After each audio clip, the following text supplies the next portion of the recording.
जय हिंद बच्चों, welcome back. पुनः आपका स्वागत है समाधान स्टडी परिवार में। आज आपकी मैं बॉटनी वाले क्वेश्चन करवा रहा हूँ। 30 क्वेश्चन हम लोग आज करने वाले हैं और आपको सभी क्वेश्चनों को देखकर अच्छा लगेगा और ऐसे ही आपको प्रिपरेशन करना है अपनी।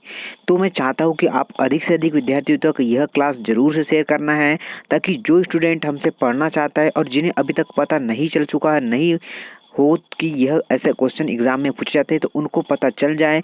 हम लोग इसमें बॉटनी, जूलॉजी और फिजिक्स के और केमिस्ट्री के क्वेश्चन कराता हूँ, जिसमें देखिए मैंने इस कल वाली क्लास में आपको भौतिक शास्त्र जो फिजिक्स वाले क्वेश्चन करवाया था, आज आपको बॉटनी वाले करवा रहा हूँ। इसके बाद जूलॉजी और उसके बाद केमिस्ट्री वाले क्वेश्चन करवाऊंगा। और यह क्वेश्चन है आपके एग्ज़ाम के आए हुए क्वेश्चन है, जो 2000 एग्ज़ाम में जिन भी स्टूडेंट ने यहाँ पर पेपर दिया था, उनमें सभी ये जो एग्ज़ाम है उनमें से एक शिफ्ट के यह पेपर उठाया मैंने और आपको इसको सॉल्व करवा रहा हूँ। तो आपको ध्यानपूर्वक समझना है कि कैसे आंसर आया है और किस पैटर्न पर एग्जाम ये क्वेश्चन पूछा एग्जामिनर ने। देखिए, पाश्चुरीकरण एक प्रक्रिया है जिसमें खाली स्थान में उपस्थित सूक्ष्म जीवों को मारने के लिए अपनाया जाता है। तो आपको पता है कि पास्चुराइजेशन की प्रक्रिया है। मैंने आपको कल या परसों वाली क्लास में बताया था कि दूध में ही पास्चुराइजेशन की प्रक्रिया होती है। किसमें सर जी? दूध में होती है। और सही आंसर क्या है? दूध है। तो दूध में अगर आपसे अगली बार भी क्वेश्चन पूछा जाए कि पास्चुराइजेशन की क्रिया किसमें होती है, तो मिल्क में होती है। चलिए देखिए, अगला क्वेश्चन देखते हैं क्या क्वेश्चन पूछा है। पूरे हम सॉल्व करेंगे जितने भी 30 क्वेश्चन हैं। चावल की अर्ध बौनी प्रजातियों को किससे इससे विकसित किया जाता है? तो देखिए, सोनालिका और रत्ना, सोनालिका और कल्याण सोना, जया और रत्ना, और यहाँ पर दिया है IR8 और क्या होगा यहाँ पर ताइंगू नेटिव फर्स्ट। तो यह एक प्रजाति है और यह प्रजाति है, देखिए कौन सी? Option number D. क्या है? चावल की अर्धबौनी प्रजातियों को किससे विकसित किया जाता है? तो यहाँ पर जो ऑप्शन नंबर आपके साथ डी था, वही इसका सही आंसर था। कौन सा? Option number D. अगर आप लोग इसे नोट करना चाहते हैं तो बिल्कुल भी नोट कर सकते हैं, क्योंकि आपको इसी पैटर्न पर आपके घर पे प्रिपरेशन करना है। और हमारी जो क्लासेस चल रही है लाइव वाली, जो अभी कुछ दिन तक स्टॉप है, तो वह जल्दी ही प्रारंभ होने वाली है। तो आप लोग पुरानी क्लास जो मैंने 2 मंथ कंप्लीट करवाया है उसे जरूर देखिएगा। शब्द जनन द्रव्य संग्रह किसे संदर्भित करता है? तो यह करता है आपका प्रपय्यता का संग्रह। किसे? Collection of availability.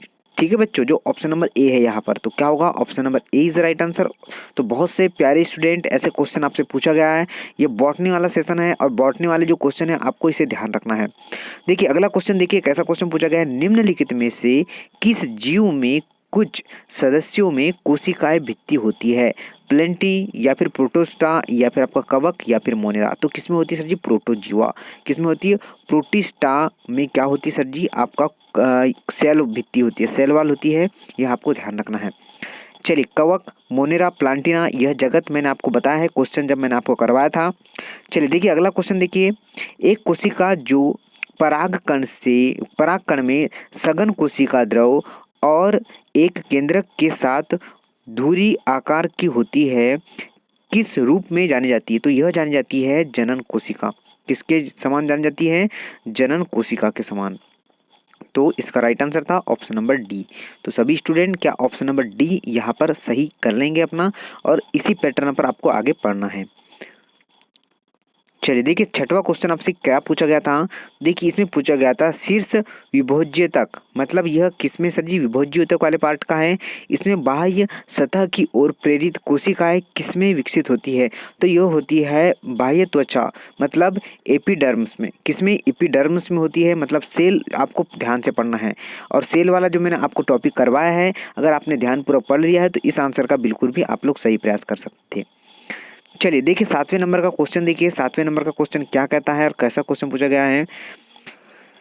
लोबिया की कौन सी प्रजाति रोग प्रतिरोधक है? तो यह है आपका पूसा स्वर्णिम है, पूसा कोमल था, जिसमें पूसा कोमल ही राइट आंसर है। उसका पूसा सदाबहार था या फिर आपका पूसा शुभ्रा था। तो पूसा कोमल, तो यह इसकी प्रजाति है और क्या है? यह प्रतिरोधक है। तो बिल्कुल आंसर क्या था? Option number B right answer था इसका। चलिए देखिए नेक्स्ट क्वेश्चन कैसा पूछा गया है। तो देखिए आंतरिक झिल्ली स्थान से लेकर आव्यूह मतलब मैट्रिक्स तक F0 के माध्यम से गुजरने वाले हाइड्रोजन की संख्या है तो कितनी सर जी? 2 है। और हाइड्रोजन के समस्थानिक पूछ ले तो कितने होते सर जी? 3 हाइड्रोजन के समस्थानिक होते हैं, प्रोपियम, ड्यूटेरियम और ट्राइटेरियम, जिसमें से आपका ड्यूटेरियम D2O से ड्यूटेरियम से D2O बनता है मतलब भारी जल, जिसको हम ड्यूटेरियम ऑक्साइड कहते हैं। ध्यान में रखना है, केमिस्ट्री का क्वेश्चन है जो आपसे पूछ सकता है। चलिए देखिए अगला क्वेश्चन देखते हैं क्या क्वेश्चन है। नेक्स्ट क्वेश्चन आपसे पूछा गया था,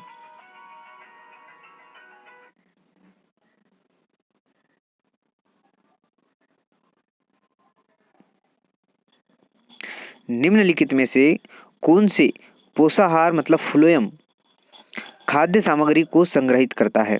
तो यह है आपका पोषण वाह मृदुतक, मतलब क्या है? फ्लोएम पैरासाइट, मतलब ऑप्शन नंबर बी। क्या सर जी? Option number B.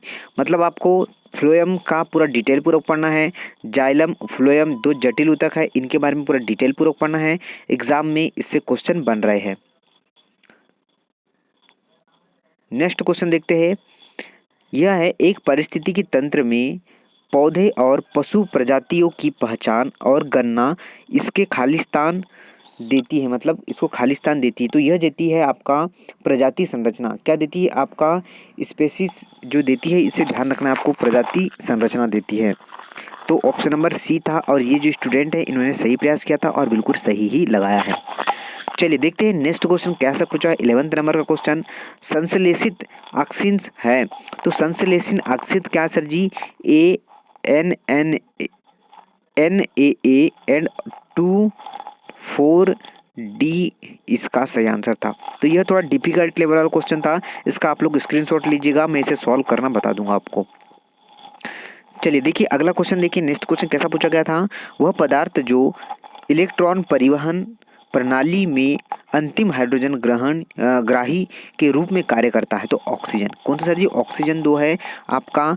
किसमें? वह पदार्थ जो इलेक्ट्रॉन परिवर्तन प्रणाली में अंतिम उत्पाद जो बनता है आपका, क्या बनता है सर जी? O2 बनता है। क्या बनता है? ऑक्सीजन बनता है। ध्यान रखिएगा, एग्जाम में ऐसा पूछता है। चलिए अगला देखिए कैसा क्वेश्चन। तो आपको जो बॉटनी में ऐसे क्वेश्चन पूछा है बच्चा, ऐसे ही आपको पढ़ना है। देखिए एक तालाब के पारिस्थितिकी तंत्र में जीवीय घटना जो तरल में प्रचुर मात्रा में है निम्न है। तो वह क्या आपका कास्बी, क्या सर जी? कास्बी फ्लेजेलेंट है इसका राइट आंसर, मतलब ऑप्शन नंबर सी। बहुत से स्टूडेंट बिल्कुल यह जो करेक्ट आंसर किया, मतलब सभी यह बच्चा जिनने प्रयास किया है बिल्कुल करेक्ट आंसर किया है। चलिए देखिए अगला क्वेश्चन कैसे पूछा गया है तो आपसे, प्रकाश संश्लेषण के C4 मार्ग मतलब पाथवे में पहला उत्पाद कौन सा सर जी? पहला उत्पाद तो ऑक्सैलेसिटिक अम्ल जो है इसका पहला उत्पाद होता है। क्या होता है sir ji? Option number A जो यहाँ पर दिया हुआ है यही था। और देखिए इन बच्चों ने जो है गलत प्रयास किया था, मतलब क्या है? ऑप्शन नंबर ए राइट आंसर था। अगला देखिए, किस हार्मोन्स के छिड़काव से गन्ने के तने की लंबाई बढ़ जाती है? किस ऑक्सीजन के छिड़काव से गन्ने के तने की जो लंबाई बढ़ जाती है? और गन्ना एक ऐसी फसल है जिसे एक बार लगाने पर उसे 2 बार और काटा जा सकता है।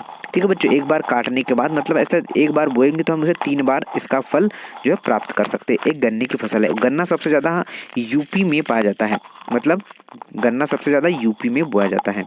तो इसका जो है गन्ने को ऊंचा करने के लिए जिब्रेलिन्स, कौन सी सर जी? उसकी लंबाई के लिए जिब्रेलिन्स। देखिए हार्मोन से क्वेश्चन पूछ जाते हैं, आप लोगों को बिल्कुल ध्यानपूर्वक पढ़ना है। ऑक्सीजन का जो टॉपिक है मैं भी करवा दूंगा और आप भी थोड़ा अपने घर में प्रिपरेशन कीजिएगा।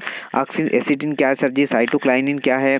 एसिटिक एसिड क्या है? यह सब कुछ जो है फिजिक्स वाली आपका केमिस्ट्री और बॉटनी वाली क्लास में आते हैं, तो इसको ध्यानपूर्वक पढ़िएगा।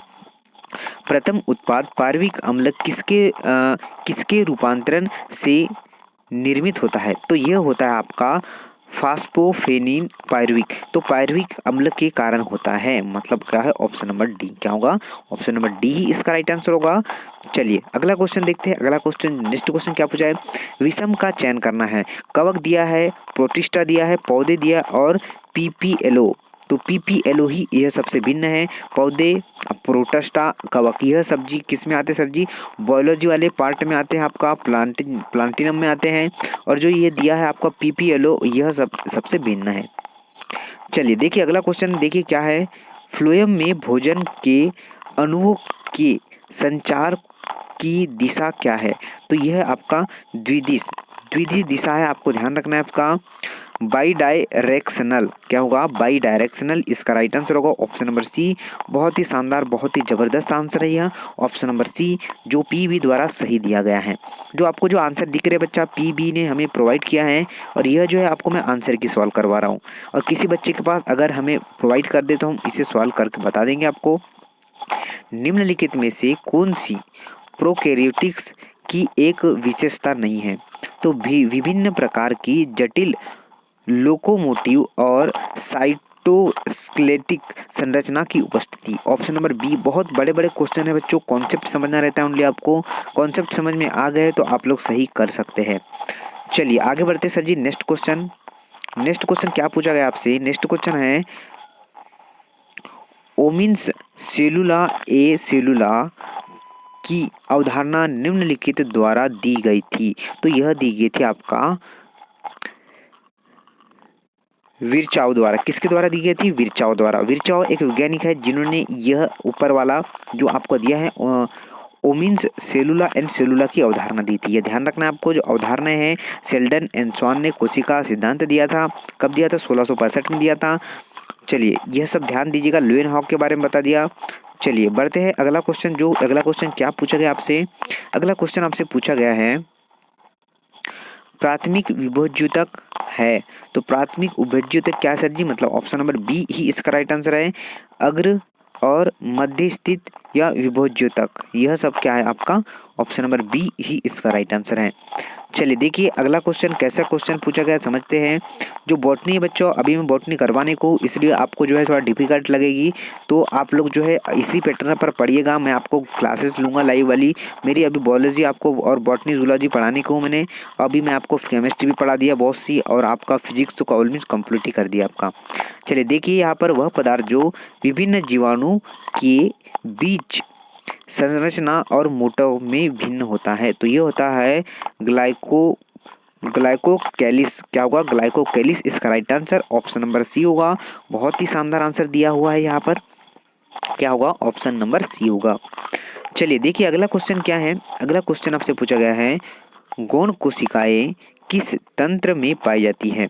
भरण ऊतक द्वार तंत्र, या फिर वल्कुलर ऊतक तंत्र, या फिर संवहन ऊतक तंत्र? तो नहीं, बिल्कुल इसका राइट आंसर होगा आपका अर्धचर्म ऊतक तंत्र, मतलब ऑप्शन नंबर सी। क्या होगा? ऑप्शन नंबर सी है। आज मैं आपको 30 क्वेश्चन करवाऊंगा बॉटनी के, उसके बाद जूलॉजी के करवाएंगे हम लोग। बॉटनी थोड़ी डिफिकल्ट है बच्चों, इसलिए जो आपको थोड़ा इसका लैंग्वेज प्रॉब्लम मिलेगा आपको। चलिए देखिए अगला क्वेश्चन, सबसे छोटी जीवित ज्ञात कोशिकाएं जो ऑक्सीजन के बिना जीवित रह सकती है। तो माइक्रोप्लाज्मा ऐसी कोशिकाएं होती है जो बिना ऑक्सीजन के भी जीवित रह सकती है। ध्यान रखना है, एग्जाम में पुनः रिपीट हो सकता है। यहाँ से 5 से 10 क्वेश्चन बच्चा आपके एग्जाम में रिपीट होते हैं, तो आप लोग को ध्यानपूर्वक पुराने ईयर के क्वेश्चन करना है। चलिए देखिए अगला क्वेश्चन देखते हैं क्या है। तो नेक्स्ट क्वेश्चन है आपसे स्क्रीन पर, कोशीय PGR एथिल किस रूप में कार्य करता है? तो यह करता है विकास गतिविधियों के निरोधन। क्या होगा? ऑप्शन नंबर ए राइट आंसर होगा। क्या सर जी? विकास गतिविधियों के निरोधक के रूप में। Option number A is right answer. चलिए बढ़ते हैं सर जी अगले क्वेश्चन की ओर। अगला क्वेश्चन है आपकी स्क्रीन पर, समझते हैं। समयुग्मजनता प्राप्त करने के लिए अपनाई जाने वाली प्रणाली है। तो यह है चयनित पौधे का मूल्यांकन, बिल्कुल भी नहीं। बेहतर पुनर्योजन का चयन और परीक्षण, यही राइट आंसर था आपका, जो करेक्ट है सर जी ऑप्शन नंबर बी। तो क्या होगा? ऑप्शन नंबर बी इसका राइट आंसर होने वाला है। चलिए बढ़ते हैं अब हम लोग नेक्स्ट क्वेश्चन की ओर, देखते हैं नेक्स्ट क्वेश्चन क्या पूछा गया है। तो नेक्स्ट क्वेश्चन पूछा गया है, आपको इसी पैटर्न पर अपने घर में प्रिपरेशन करना है बच्चों, क्योंकि आपको ऐसे ही क्वेश्चन एग्जाम में आएंगे।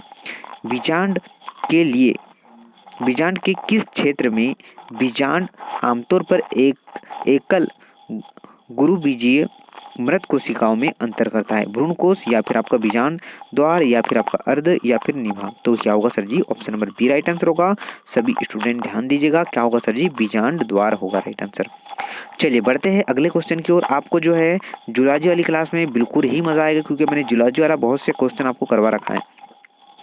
देखिए अगला क्वेश्चन देखते हैं क्या है। ऊतक जो लघु बीजाणु चतुष्क निर्मित करने के लिए अर्ध विभाजनों से गुजरता है, खालिस्तान होता है। तो ये होता है आपका बीजाणुजन ऊतक होता है। क्या होगा? स्पोरोजन्स ऊतक होता है। स्पोरोजन्स टिश्यू होता है। ध्यान रखना है, टिश्यू मैंने आपको करवा दिया है। आपको थोड़ा अब इसके बाद जो आपको जूलॉजी वाला पार्ट आया, तो मैंने कुछ जूलॉजी वाला पार्ट आपको करवा रखा है। चलिए आगे देखते हैं। नेक्स्ट क्वेश्चन है, अभिव्यक्ति G-1 YR-1 या आपका खालिस्तान को निरूपित करती है। तो यह उत्पाद को निरूपित करती है। किसको? प्रोडक्टिविटी को निरूपित करती है, उत्पादकता को निरूपित करती है। तो यहाँ क्या आएगा सर जी? उत्पादकता राइट आंसर आएगा। चलिए अगला क्वेश्चन देखते हैं, जो आज का अंतिम और लास्ट क्वेश्चन होने वाला है। इसके बाद जो मैं आपको क्वेश्चन कराऊंगा, जूलॉजी वाले क्वेश्चन करवाऊंगा, और जूलॉजी वाले कल वाली क्लास में मिलने वाले हैं।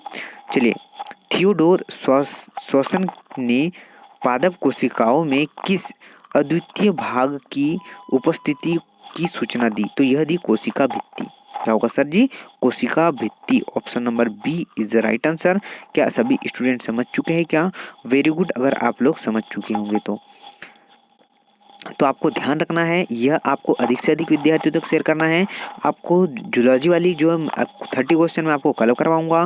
जो आज वाले क्वेश्चन जो करवाए बच्चा, इसे आप लोग को पुनः देखना है। अगर समझ ना आए और कॉपी में जरूर से नोट करना है, ताकि आप लोग इसका रिविजन भी कर सके, क्योंकि यहाँ से जो है 5 से 10 क्वेश्चन आपको पुराने पिछले साल के क्वेश्चन से मिलते हैं।